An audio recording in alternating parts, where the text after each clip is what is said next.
네, 할렐루야.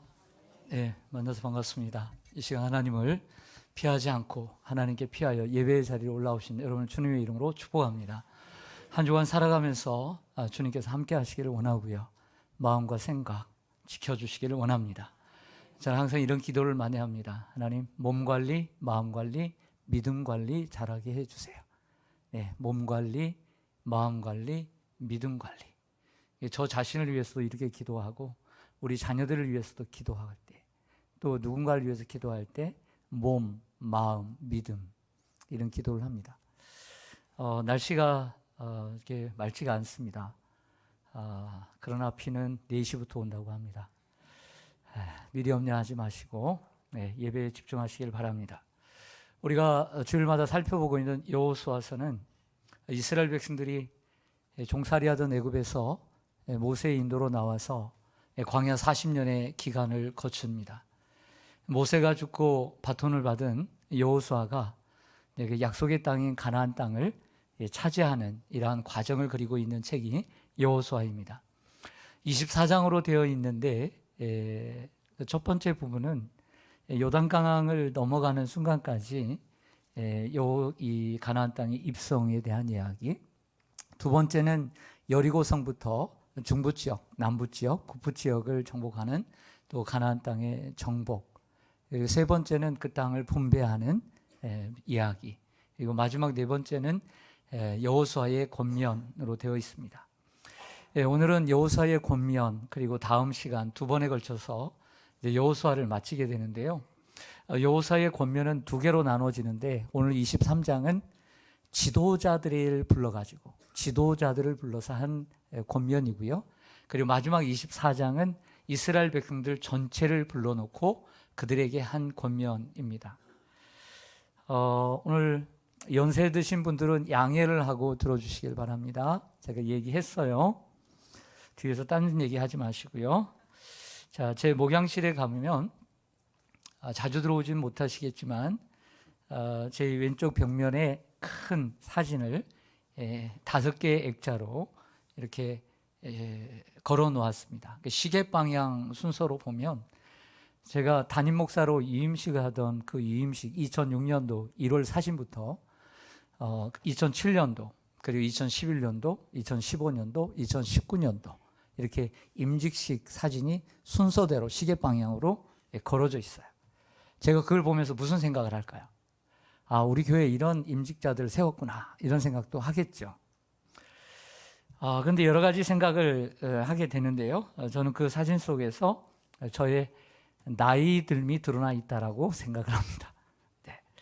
30대 중반의 나이부터 50대의 나이까지 그 사진들을 보면서 이런 생각을 하죠. 참 젊었었네. 야, 내가 이럴 때가 있었다. 탱탱하네. 라고 하면서 그러면서 동시에 너도 늙어가는구나. 이런 생각을 합니다. 그리고 거울을 보면서 가끔 혼잣말로 너도 세월이 비켜가지 않는구나.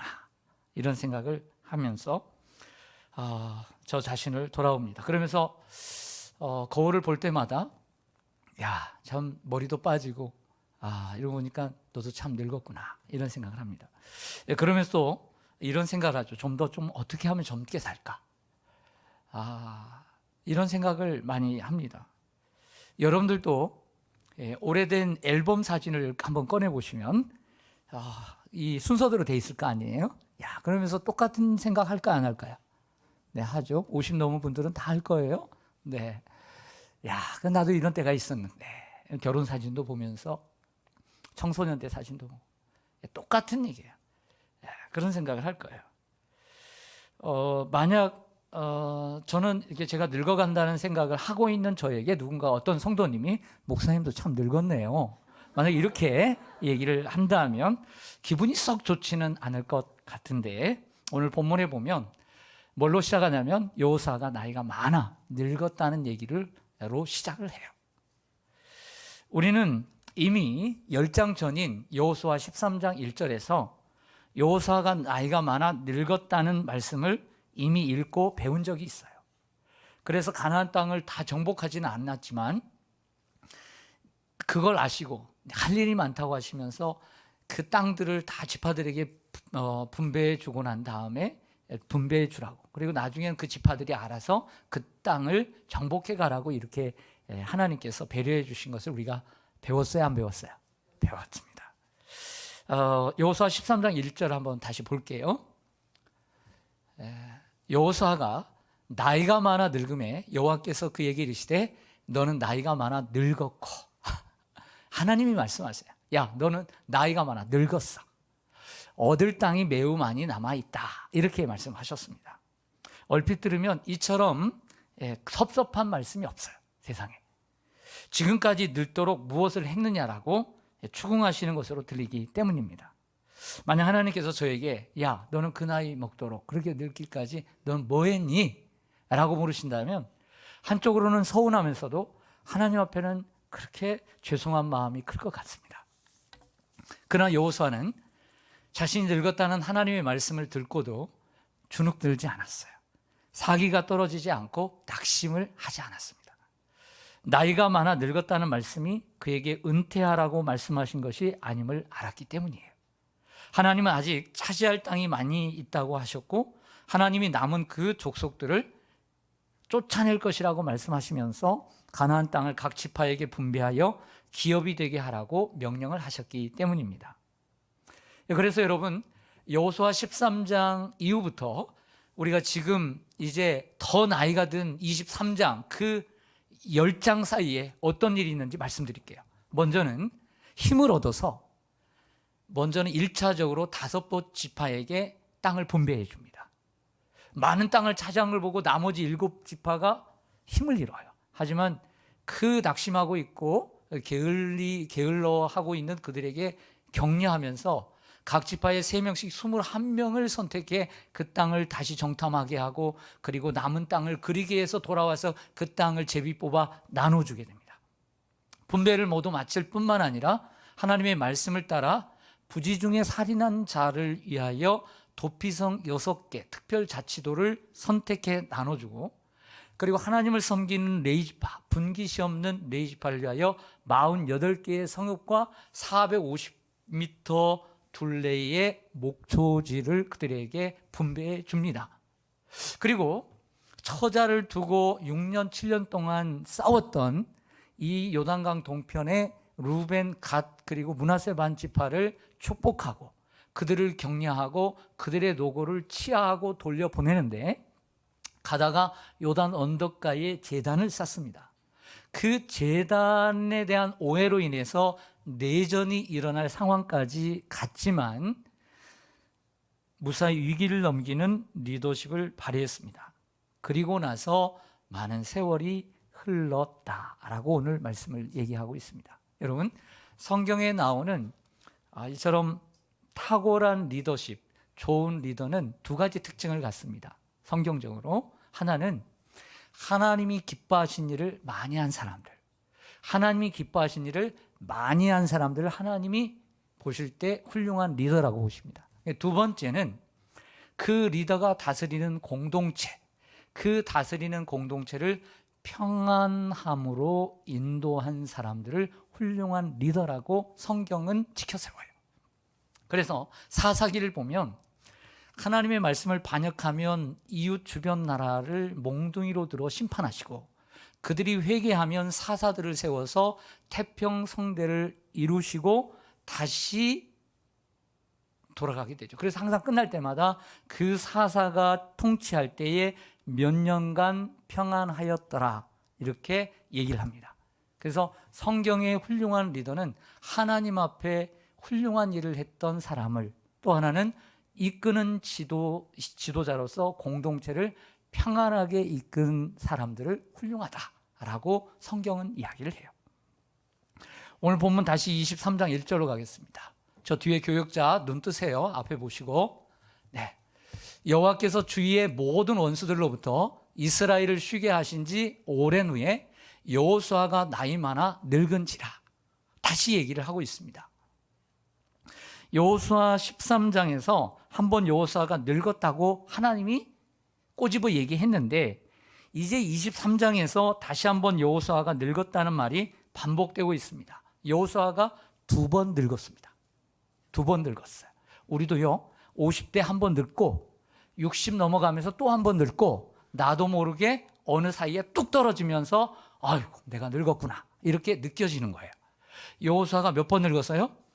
2번 늙었어요. 세상 말로 하면 하나님께서 뭐 어떻게 하신 거예요? 좀 그랬죠. 네. 그러나 여호수아는 그런 마음이 없었습니다. 그는 여러 해 전에 늙었고 지금도 늙었습니다. 그만큼 여호수아는 늙은 기간이 길었고 그 기간에도 여러 가지 일을 했음을 보여주는 거예요. 자, 이렇게 정리할 수 있습니다. 잘 들으셔야 돼요. 여호수아는 늙은 후에도 더 오래 살았고 오래 사는 동안에도 선한 싸움을 다 싸우고 달려갈 길을 다 마치고 사명을 감당하고 믿음을 지켰다는 거예요. 늙었다고 자신의 사명이 다했다고 생각지 않고 하나님께서 자기에게 맡겨주신 사명을 감당하면서 여기까지 왔던 것입니다. 여호수아는 죽음의 문턱에 서서 내가 가는 날만을 손꼽아 기다리는 인생을 산 것이 아니라 오늘처럼 이스라엘 지도자들을 불러서 모아다가 중요한 권면을 하고 있습니다. 이것 또한 여호수아 자신에게 남은 다름질이었음을 그가 알았기 때문입니다. 여호수아는 여러분들이 오늘 23장을 읽어오신 분들은 아시겠지만 14절에 오늘 똑같은 얘기를 하고 있습니다. 뭐라고 얘기하냐면 보라 나는 오늘 온 세상이 가는 길로 가려니와. 이게 무슨 얘기죠? 온 세상이 가는 길로 나도 간다. 무슨 얘기예요? 나도 지금 곧 죽는다는 얘기를 또 하고 있어요. 앞에서 2번이나 나이가 많아 늙었다는 얘기를 또 했는데 14절에 가서 여호수아가 나는 온 세상이 가는 길로 가려니와. 여러분들도 온 세상이 가는 길로 언젠가는 가야 안 가요? 가게 되는 것이죠. 가나안 땅에서 전쟁을 진두지휘하고 땅을 분배시켜 주었던 여호수아, 그가 하나님 앞에 가면서 우리는 정말 남긴 말을 정말 귀담아 들어야 될 줄로 믿습니다. 사랑하는 성도 여러분, 여호수아처럼 우리가 늙었다고 생각하는 그 순간 죽음이 바로 오는 건 아니에요. 그러나 죽음이 멀리 있는 것도 아니에요. 우리는 나이에 상관없이 죽음을 대비하고 살아야 합니다. 죽는 날만을 또한 기다리며 살라는 뜻이 아니라 여호수아처럼 하나님께서 주신 사명을 잊지 않고 또 감당하며 살아야 합니다. 하나님께서 내게 주신 사명 혹이라도 덜 감당한 것이 있지는 않은가? 한번 돌이켜보며 어떻게든지 최선을 다해서 그 사명을 감당해가는 노년을 보내야 합니다. 후회하고 당황하지 않게 기쁨으로 순배야, 얘야, 이리 와라 할 때에 당황하거나 황당해하지 않고 네, 준비됐습니다. 가겠습니다. 라고 갈 수 있는 하나님 기뻐하시는 삶, 하나님을 감격시켜드리고 하나님을 감동시켜드리는 인생을 살아야 될 줄로 믿습니다. 너무 급하다고 죽기 싫다고 그렇게 주님 앞에 가지 말고 우리가 항상 준비하는 인생, 그런 인생이 되었으면 좋겠습니다. 여호수아 23장을 읽어보면 여호수아가 리더들을 불러놓고 무슨 얘기를 했을까 정말 궁금해요.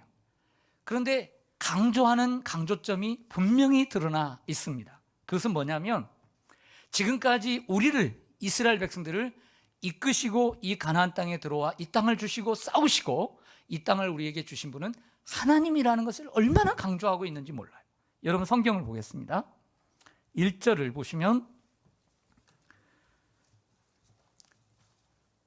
주위의 모든 원수들로부터 쉬게 하시고 안식을 주신 분이 누구라고 말을 합니까?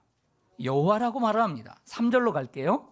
하반절에 보면 이스라엘 위에 모든 나라와 싸우신 분이 누구시고 하나님이시고 지금까지 모든 일을 행하신 분도 누구라고 말을 합니까? 하나님이라고 말을 합니다. 10절로 갈게요. 10절에도 보면 무슨 이야기를 하냐면 하반절에 이후에 이스라엘 위에 싸우실 분도 누구다? 하나님 여호와라고 강조를 합니다. 여러분 저를 보시죠. 그러면서 여호수아는 우리를 위해서 싸우시고 우리를 위해서 안식을 주신 분은 하나님이시다. 다만 나는 그 주신 하나님이 주신 것을 제비 뽑아서 너희에게 나눠준 일밖에 한 것이 없다라고 자신을 아주 낮추어서 얘기하는 여호수아의 모습을 보면서 감동을 받지 않을 수가 없어요. 이것이 큰 메시지의 핵심입니다. 근데 구체적으로 들어갈게요. 그러면 이 23장의 내용을 제가 3가지로 나눌 수 있겠다라고 판단했습니다. 그래서 여러분들에게 도움을 드리기 위해서 3가지를 말씀을 드리겠습니다. 이 요소가 뭔 얘기했느냐? 첫째, 율법 준수입니다. 따라하겠습니다. 율법 준수. 마지막 말이 뭐냐면 율법을 지키라. 이걸 강조했어요.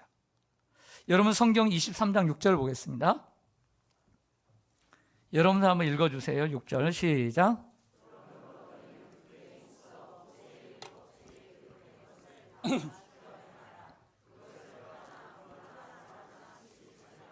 아멘.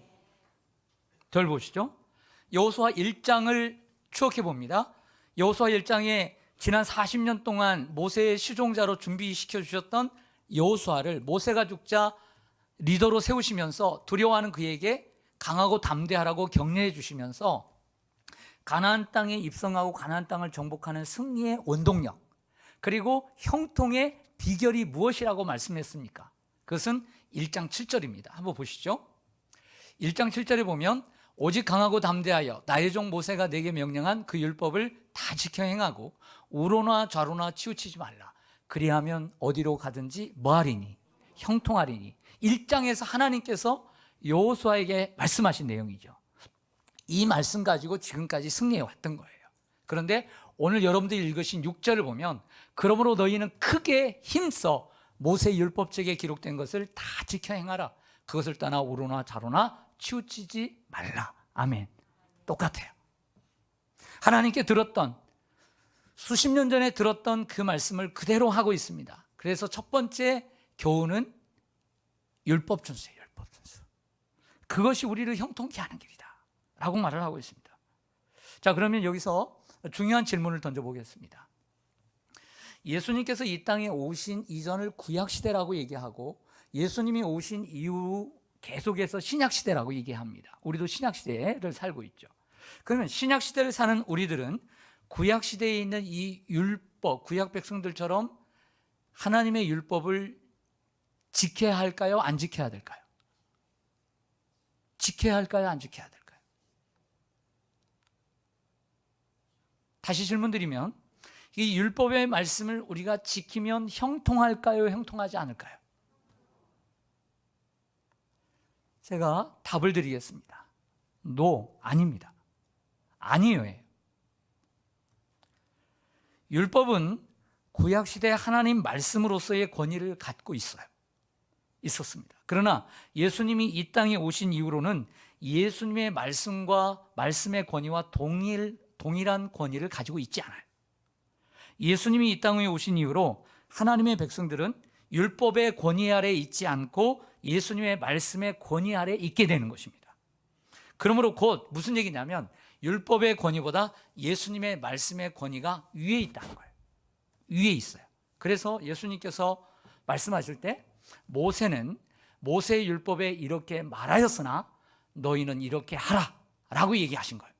그래서 율법의 권위보다 예수님의 말씀의 권위가 앞장서는 것을 기억해야 합니다.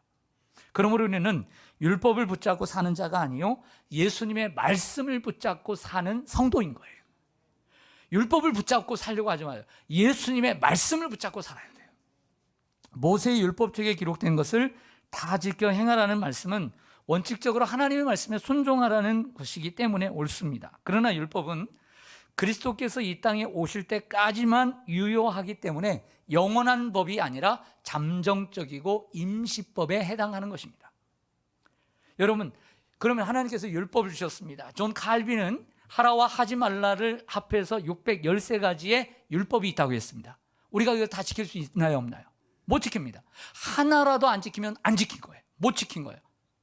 율법을 지켜서 우리에게 구원을 얻으라고 주신 것이 아니라 로마서 3장의 말씀처럼 율법을 지키다가 못 지키게 되므로 우리가 죄인이라는 것을 깨닫도록 주셨다라고 바울은 얘기를 하고 있어요.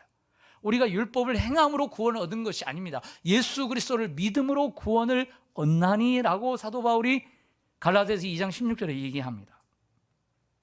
율법은 자신이 죄인이라는 사실을 깨닫고 하나님 앞으로 나아가도록 임시적으로 돕는 법입니다. 그래서 갈라디아 3장에 보면 사도 바울이 이 율법을 가르쳐 뭐라고 합니까?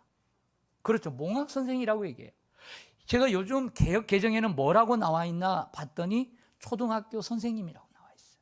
초등교사. 그러니까 몽학 선생은 뭐냐면 1세기 당시에 주인이 있고 노예들이 있는데 노예 중에 성실한 노예를 7세에서 17세의 주인의 자제들을 돕는 역할을 해주는 사람으로 선택을 합니다.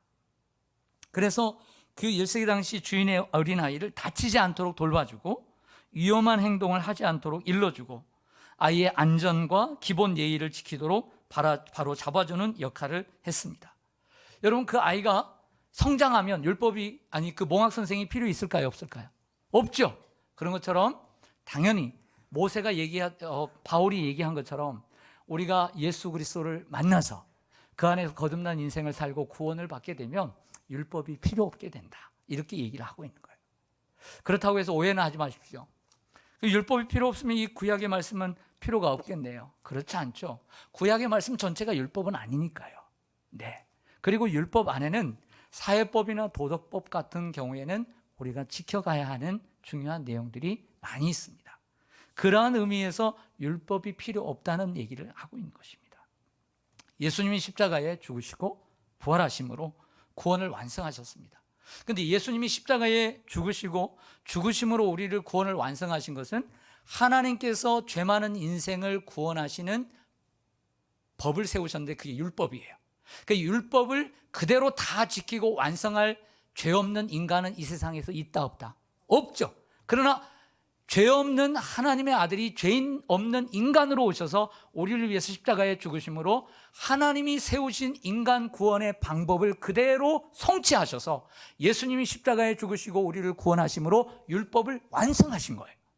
그런데 그러므로 우리는 율법을 따라 행함으로 구원을 얻는 것이 아니라 예수 그리스도를 믿음으로써 구원에 이르게 되는 거예요. 이것이 복음이에요. 복음이에요. 복음이에요. 잘못 알고 있으면 안 돼요. 이게 복음이에요. 사랑하는 성도 여러분, 여호수아는 자신의 삶이 다하는 시간에 리더들에게 얘기했습니다. 6절에 그러므로 너희는 크게 힘써 모세의 율법책에 기록된 것을 다 지켜 행하라. 그것을 떠나 우로나 좌로나 치우치지 말라. 근데 이 말씀과 비교해 보세요. 예수님께서 십자가에 죽으시고 승천하시기 전에 마태복음 28장 끝에서 말씀하신 내용과 비교해 보세요. 너희는 가서 모든 민족으로 가서 제자를 삼고 아버지와 아들과 성령으로 세례를 베풀고 내가 너희에게 분부한 모든 것을 가르쳐 지키게 하라. 공통점이 뭐죠? 가르쳐 지키게 하는 것. 그러므로 구약 성도들은 율법을 배우고 지켜야 했지만 신약 성도들은 율법을 지키는 것이 아니라 예수님께서 가르쳐 지키게 하라고 하신 것을 지키는 사람들이 신약교회 성도인 거예요. 할렐루야. 그러므로 율법에 너무 치심하지 말고 예수님의 말씀을 지키려고 노력할 때 율법의 사람이 되지 않고 율법주의에 빠지지 않고 복음의 사람이 될 수 있는 거예요.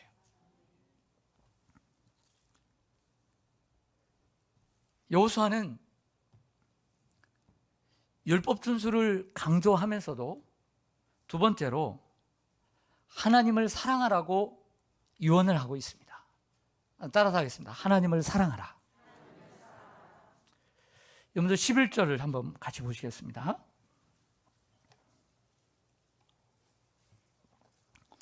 여호수아 23장 11절 같이 읽습니다. 시작.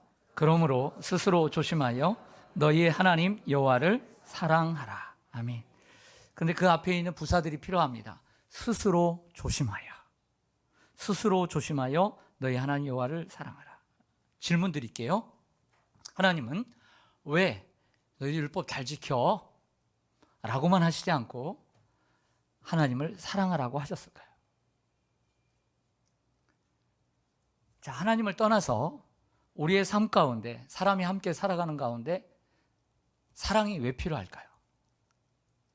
사랑이 왜 필요할까요? 사랑이 없으면 의무가 되기 때문에 그래요. 의무가 돼버려요. 우리가 누구를 대할 때 사랑이 없으면 의무로 대하게 되고 딱딱하고 삭막해집니다. 신명기 10장 12절에 모세가 죽기 전에 설교한 내용입니다. 이스라엘아, 내 하나님 여호와께서 내게 요구하시는 것이 무엇이냐. 요구라는 단어를 집중하시기 바랍니다. 하나님의 요구, 바라는 것, 원하는 것, 곧 내 하나님 여호와를 경외하고 그의 모든 도를 행하고 그를 사랑하며 마음을 다하고 뜻을 다하여 내 하나님 여호와를 섬기고. 하나님의 요구는, 우리에게 원하시는 것은 경외와 사랑이에요. 하나님이 두려워서 그 말씀을 지켜 행하는 것만을 요구하신 것이 아니라 하나님을 사랑하는 마음으로 그 말씀을 지켜가기를 하나님이 원하시는 것이 하나님의 요구였다는 거죠. 예를 들어 오늘 날씨도 우중충하고 비가 올 것 같고 가정에서 예배를 드릴까, 막 습도는 높고 벌써 땀은 온몸에 차오르고, 그럼에도 불구하고 오늘 거룩한 주일을 맞아 예배를 드리러 왔습니다. 잘했습니다.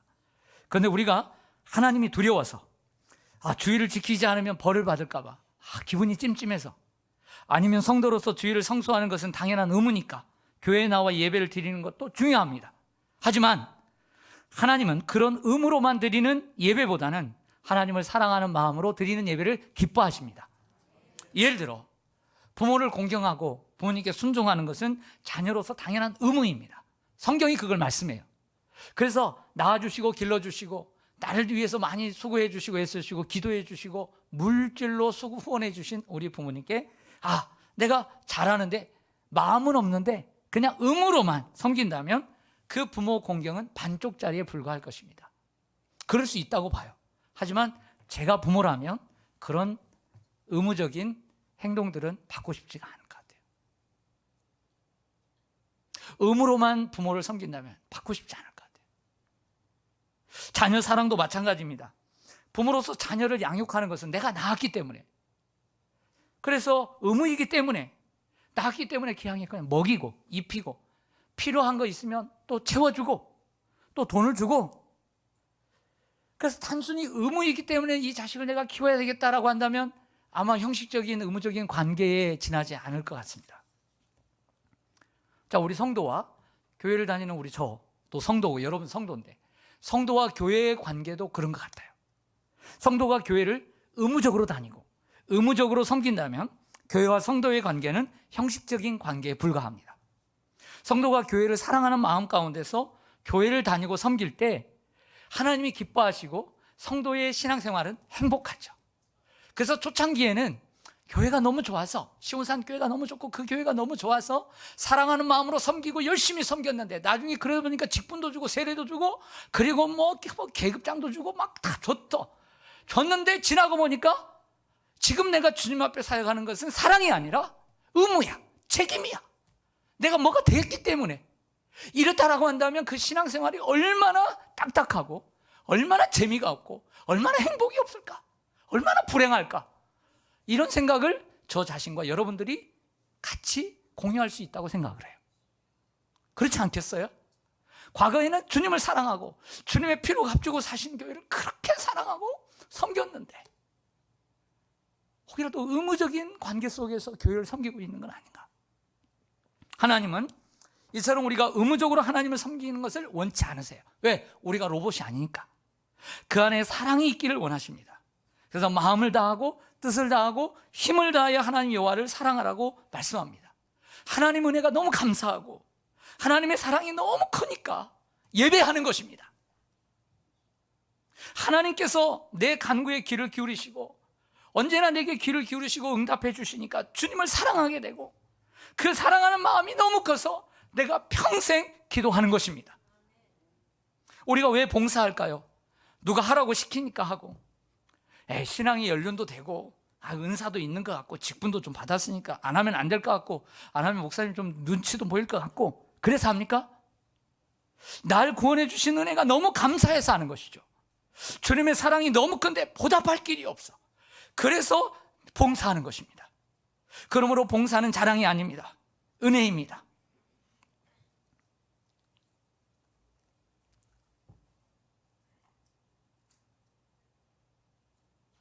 저희 아내가 지난주 사모님의 한근영 사모님의 책을 읽고 이런 얘기를 하더라고요. 원래 원고에 없는 것 같은데 나중에 집에서 혼날지 모르겠어요.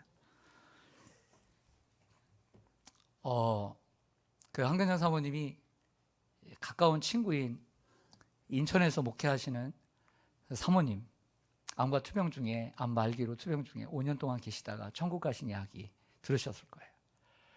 그 가운데서도 사랑하는 10대, 20대의 두 딸을 두고 하시는 말씀을 듣고 저는 큰 감동을 받았습니다. 5년 동안 살아왔어요. 병에 걸려서. 그러면서 식탁에 앉아 이렇게 얘기하더랍니다. 이 엄마에게 어떤 일이 일어나든 하나님은 언제나 신실하다는 것을 너희는 잊지 마라.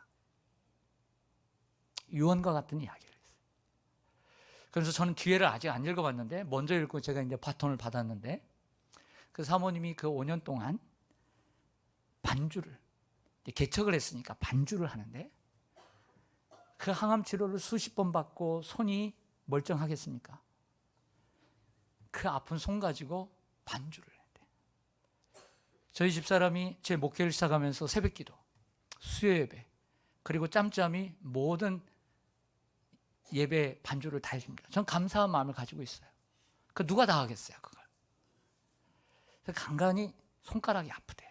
피아노 치신 분은 알겠지만 손가락이 아프고 깨지기도 하고 그리고 여기에 골절이 생기기도 하고 힘듭니다. 류마티스 관절염이 생기기도 하고. 그 말을 하더라고요. 나는 이 사모님을 보면서 나는 아프다는 얘기, 이제 아프다고 할 수 있겠지만 반주, 그만하면 안 될까? 이런 얘기 안 하겠다고. 네, 하나님이 누구를 감동시키겠습니까? 하나님이 누구를 통해서 감동을 받겠습니까? 오늘 아프네.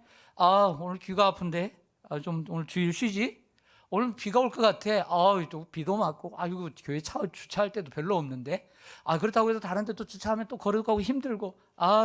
집에서 예배드리지? 그러니까 하나님 감동을 받으시겠느냐 말이에요. 오늘 좀 몸살기가 있는데. 이거 참 오늘 한번 쉬지? 하나님 감동을 받으시겠느냐 말이에요. 네? 누가 하나님을 감동시켜 드리겠어요? 여러분? 코로나의 상황 가운데 누가 하나님을 감동시켜 드렸을까요? 예수님은 베드로에게 그럼에도 불구하고 요한의 아들 시몬아, 내가 나를 사랑하느냐? 라고 물으셔요. 3번이나 자신을 부인하고 정죄한, 정말 저 같으면, 우리 인간 같으면 쳐다보지도 않을 거야. 그런데 예수님은 뭘 요구하시냐면 사랑을 요구하세요. 하나님이 우리에게 요구한 것은 다른 게 아니에요. 사랑이에요. 하나님은 우리에게 사랑을 요구하세요.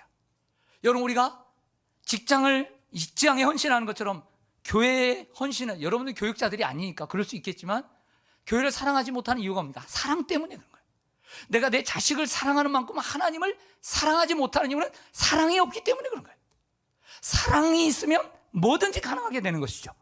사랑이죠. 하나님이 그건 모르시겠습니까? 하나님 마음을 원하시는 거예요. 하나님은 오늘 성경 교독에도 나왔던 것 같은데 하나님은 양과 소를 원하시는 게 아니에요. 뭐라고 말씀하셨습니까? 저 산에 있는 모든 들짐승들이 다 내 것이다. 하나님 여러분들의 주머니에 있는 것, 포켓에 있는 것을 원하시는 것이 아니라 세상 모든 만물이 하나님의 것이에요. 하나님 우리들에게 마음을 원하시기 때문에 요구하시는 거 아닐까요?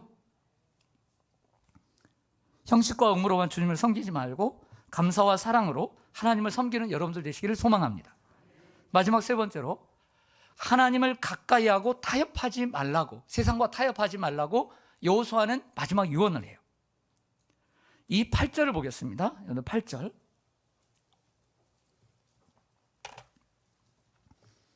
오직 너희의 하나님 여호와께 어떻게 하기를, 가까이 하기를 오늘까지 행한 것 같이 하라. 저를 보시죠. 지금 상황에서 여호수아가 볼 때 이 리더들이 하나님을 가까이 한 것처럼 보였어요. 참 잘했다. 오늘까지 너희가 지금까지 이렇게 따라온 것처럼. 이스라엘의 최고의 연정자는 여호수아입니다. 다 나머지는 다 광야에서 죽었어요. 한참 어린 후배들입니다. 그 다음 많은 사람이 갈렙입니다. 이들은 아마 70, 60밖에 안 됐어요.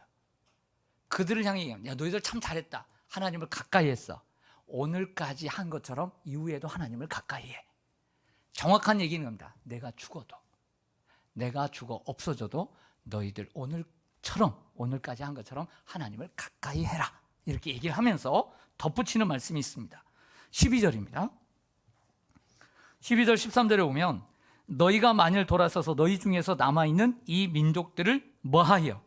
가까이 하여 더불어 혼인하며 서로 왕래하면 확실히 알라. 너희 하나님 여호와께서 이 민족들을 너희 목전에서 다시는 쫓아내지 아니하리시니 그들이 너희에게 올무가 되며 덫이 되며 너희 옆구리에 채찍이 되며 너희의 눈에 가시가 되어서 너희가 마침내 너희 하나님 여호와께서 너희에게 주신 아름다운 땅에서 멸하리라. 저는 이 말씀을 보면서 놀랐어요. 하나님을 가까이 하라, 지금까지 한 것처럼 해놓고 뒤에 가서는 이 이방 민족들과 가까이 하지 말라라고 하는 단어를 동일하게 쓰면서 대조를 시키고 있는 거죠. 결국 하나님의 백성으로서 정체성을 가지고 이방 문화에 흡수되지 말고 세속적 가치관과 타협하지 말라는 뜻을 가지고 있습니다. 만약 그렇게 세상과 타협하게 되면 너희는 그들이 너희의 올무가 될 거야. 그리고 옆구리에 채찍이 되고 눈에 가시가 될 거란다. 그리고 너희를 파멸의 길로 이끌 것이야 라고 교훈해주고 있는 본문입니다. 이야기 하나 하고 마치겠습니다. 러시아의 그 우하에 보면 이런 이야기가 있다고 합니다. 한 사냥꾼이 곰을 잡으러 사냥을 하러 갔습니다. 산에 가서 곰을 만났습니다. 그 방아쇠를 당겨서 쏘려고 이렇게 하는데 이 곰이 얘기하더랍니다. 잠깐만 하더래요. 그래서 당신이 원하는 건 뭐예요? 묻더래요. 그래서 사냥꾼이 방아쇠를 멈추고 대답을 합니다. 난 털 코트를 원하죠. 털 코트를, 따뜻한 털 코트를 원한다고 얘기합니다.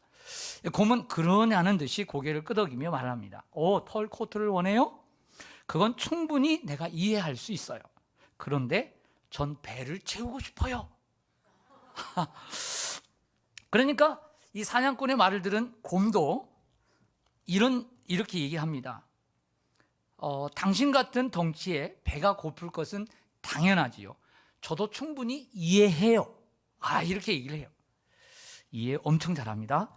그러자 곰이 이런 제안을 합니다. 피차 서로의 필요를 이해하는 처지이니 우리 같이 한번 앉아서 의논해 봅니다. 서로에게 좋은 아이디어가 나올 테니까요. 그래서 사냥꾼은 곰의 말을 듣고 일리가 있다고 생각을 하고 함께 자리에 앉아서 정상회담을 시작합니다. 이 곰은 사냥꾼이 원하는 털 코트를 줄 수 있다라고 장담을 해요. 그러면서 회담이 끝나고 헤어지고 이제 나오는 걸 봤더니 곰만 혼자 나오는 거예요. 곰은 이미 배가 달라졌어요. 배를 채웠고 사냥꾼은 털 코트를 입었습니다. 곰의 뱃속에 들어가 있으니까요. 이 우화에서 전 아주 중요한 단어를 발견했습니다. 제가 강조했던 단어인데 뭘까요? 이해입니다. 난 당신을 이해해요. 그러니까 저쪽에서 나도 배를 채우고 싶어요. 둥치가 큰데 배 채워야죠. 나도 이해해요. 피차 이해하는 사이인데 라고 얘기를 합니다. 저도 사회생활을 못 해봤기 때문에 여러분들을 이해하려고 정말 노력을 합니다. 혹이라도 저 목사님이 사회생활, 교회생활만 20살 때부터 지금까지 30년 넘게 했지 사회생활을 잘 모르니까 모른다라고 생각할까 봐 많이 고민하고 우리 성도님들의 삶이 얼마나 힘들까를 이해하려고 무척 노력하는 목사입니다. 그런데 우리 성도님 이래서 제가 이해하죠. 저래서 이해하죠. 요즘 삶이 경제가 얼마나 어렵습니까? 코로나 상황 가운데 얼마나 어렵습니까? 기저질환이 있으니 못난 어렵죠. 몸이 그런데 어렵죠. 한 달 한 달 벌어서 사는 거 어렵죠. 좀 몸이 약한 것도 알죠. 이해하려고 노력해요. 근데 제가 다 이해한다면 언제 우리 성도님들의 믿음을 키울까요? 이해 잘하는 목사는 될 수 있지만 성도들을 바르게 키우는 목사는 못 되는 거죠. 제가 우리의 자녀를 이해합니다. 너 오늘 머리 아프구나. 쉬어. 여기 인터넷 예배 드려. 이해하죠. 너 이번에 기말 시험 있어? 오늘 공부해. 일찍 예배 드리고. 그래. 공부해. 이해하죠. 이해해서 그 아이의 자녀 믿음 바르게 키우겠어요? 이해가 다 좋은 건 아니라는 말씀을 드리는 거예요. 이해 충분히 하면서 살아야죠. 그러나 한계가 있다는 거예요. 이들은 서로를 다 이해하고 사냥꾼은 계속 이해를 하고 좋은 사람인 척 하다가 결국엔 잡혀먹은 거예요. 여러분, 우리가 어디까지 이해를 해야 할까요? 참 먹고 살기 힘든 시대죠. 몸도 아프죠. 가정의 형편도 합니다. 어떤 분은 남편의 반대 가운데서 나오시는 분도 있습니다. 언제까지 이해를 한다면 우리는 타협하고 마는 신앙이 되지 않을까요? 오늘 이 중에는 정말 어려운 상황 가운데서도 몸이 지끈지끈하고 아픈데도, 머리가 아픈데도 사리돈 2개 먹고, 오늘 피하라는 건 아닙니다. 개보린 2알 먹고 나오신 분도 있고요. 오늘 몸이 컨디션 안 좋지만 주님 사랑의 그 십자가의 그 사랑이 너무 감사해서 오늘 나오신 분도 계시고요. 사람들은 타협하면 누이 좋고 외부 좋다고 생각합니다. 세상 정치나 비즈니스에서는 타협이 지혜로운 선택일지 몰라도 진리와 신앙을 타협하면 반드시 화를 당하게 됩니다. 현재 이스라엘 백성들은 그렇지 않았어요. 참 잘한다. 오늘날까지 하나님을 가까이 한 것처럼 계속 가까이 해라 했지만 여호수아가 죽었어요. 그 말을 들은 리더들이 죽었어요. 그리고 난 다음에 하나님을 알지 못하는 다른 세대가 나와서 그 가나안 사람들과 타협함으로 혹독한 대가를 치르는 역사가 바로 360년 동안의 사사기의 역사입니다. 우리 예수님은 우리에게 타협하지 않는 신앙의 좋은 모범을 보여주셨습니다. 40일 금식한 후에 얼마나 배가 고프겠습니까? 그러나 마귀가 찾아와서 돌이 떡이 되게 하고 그 먹는 것보다 그 명예를 주고 그 수많은 영화를 주겠다라고 하지만 타협하지 않으십니다. 십자가를 지셔야 되는데 내가 우리에게 한번 고개만 숙이면 된다라고 하는 이러한 대제사장, 바리새인들, 서기관들, 그리고 로마의 세상 권력 앞에서도 조금도 타협하지 않으셨습니다. 타협하지 않는 곳에 승리가 있음을 보여주는 줄로 믿습니다. 여러분들은 세상을 어떻게 살고 계십니까? 믿음을 어떻게 지켜가고 계십니까? 오늘 여호수아의 말을 귀담아 듣기를 원합니다. 제가 이렇게 왜 열을 내냐면, 열을 낼 수밖에 없는 이유는 우리 성도님들을 생각하고 사랑하기 때문이고요. 이 여호수아를 묵상하면 묵상할수록 오늘 여호수아는 이 늙고 또 늙고 하나님이 2번이나 죽이시는데 늙고 또 늙었는데도 불구하고 그가 죽으면서도 이 말을 했을 때 얼마나 그의 마음이 여러분들에게 좀 잘 전달됐으면 하는 마음에서 여호수아의 마음을 생각하다 보니까 이렇게 열과 성을 다해서 할 수밖에 없었던 것 같아요. 오늘 이 여호수아의 마지막 유언을 귀담아 들으시고 마음속에 새기시기를 소망합니다. 아멘. 기도하겠습니다.